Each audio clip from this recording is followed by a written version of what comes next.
Depuis l'avènement de Sadio Mané au plus haut niveau, le Sénégal peut se targuer d'avoir à chaque année un candidat sérieux pour le Ballon d'Or France Football. Toutefois, un peu plus de 18 ans plus tôt, deux de ses aînés de la génération dorée de 2002 avaient montré la voie en intégrant le top 30. Ce qui fut d'ailleurs une première pour des Sénégalais et aujourd'hui, Footgalsen 10 vous présente le top 3 des Sénégalais les mieux classés de l'histoire au Ballon d'Or France Football.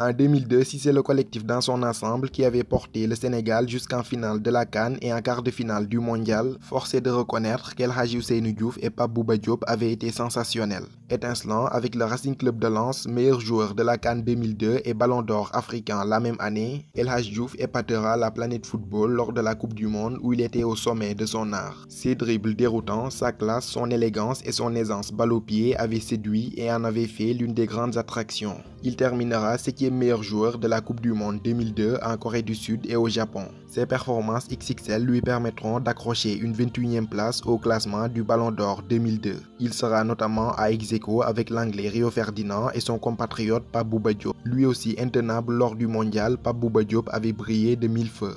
Premier buteur sénégalais à la Coupe du Monde, l'imposant milieu de terrain de 2,94 m avait inscrit 3 buts, ce qui en fait d'ailleurs le meilleur buteur sénégalais de l'histoire dans cette prestigieuse compétition qu'est le mondial.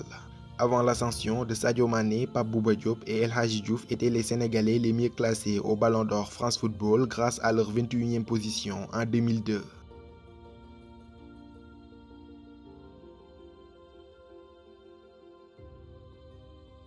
Doit-on se réjouir ou s'indigner de la 4e place de Sadio Mané en 2019? Le débat mérite d'être posé tant le Sénégalais avait été exceptionnel tout au long de l'année 2019 avec Liverpool. Vainqueur de la Ligue des Champions, de la Supercoupe d'Europe et du Mondial des clubs, il était en outre le meilleur buteur de Première Ligue cette année-là avec 22 buts et le vainqueur du 11 d'or 2019. Annoncé comme l'un des grandissimes favoris, il terminera 4e à la surprise générale derrière Messi, Van Dijk et Ronaldo. Pour beaucoup d'observateurs avisés, Sadio Mané s'était fait voler un trophée individuel qu'il méritait amplement au vu de sa saison stratosphérique. Prions pour qu'il soit le deuxième Africain à remporter le Ballon d'Or après George Weah en 1995.